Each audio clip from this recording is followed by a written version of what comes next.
Okay, so it seems that there has been an emergency. The scene is safe, and I can see that there are bystanders on the scene, including the parents or guardians of the infant. But before I approach the infant, I must make sure that we have all the safety precautions. And since I already have my gloves, I can now approach the infant. Now when checking to see whether an infant is choking, we check if the infant is crying or if there are any other noises. And since I don't see or hear any of that, we can safely assume that the infant is indeed choking. Now we know that this infant is choking because they're not able to move any air. The infant isn't breathing, coughing, crying, and you can even see that there is circummoral cyanosis. Hey you, man in the white shirt, call 911, this baby is choking. Hi ma'am, my name is Zeus Joshua Emmanuel Initan, and I'm a trained lay responder. I can see that your baby is choking and I think I can help. Would it be alright if I do so? Okay.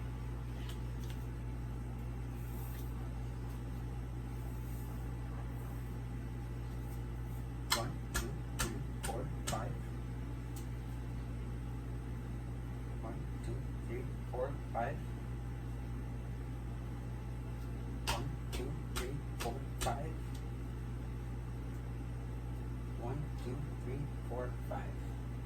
Okay, so it's important to note that when you do back blows and chest thrusts, you don't stop this until the baby can cry, cough, breathe again, or becomes unresponsive.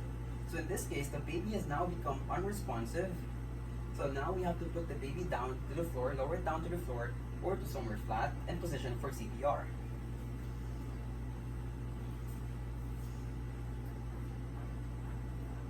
One and 2 and 3 and 4 and 5 and 6 and 7 and 8 and 9 and 10 and 11 and 12, 13, 14, 15, 16, 17, 18, 19, 20, 21, 22, 23, 24, 25, 26, 27, 28, 29, 30.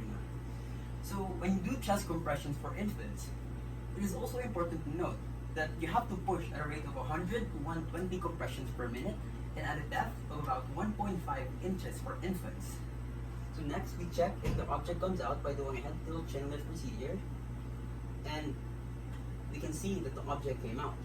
So we push the object, we pull the object down with a finger sweep using our pinky finger. Okay, pull it down. Now, it is also advisable, it's not advisable that you perform a blind sweep, because if you do so, there's a higher chance that you might push the object down further into the airway instead of dislodging it. So you should only attempt the finger sweep if you see the object on the patient's mouth. So in this case, I've already dislodged the object of the infant's mouth, and I can now perform my rescue breath.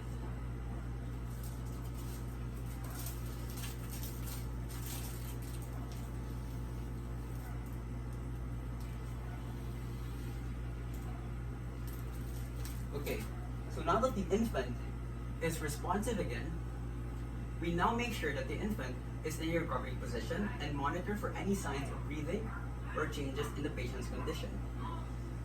So we do this and make sure that the patient or the infant's head is tilted downward.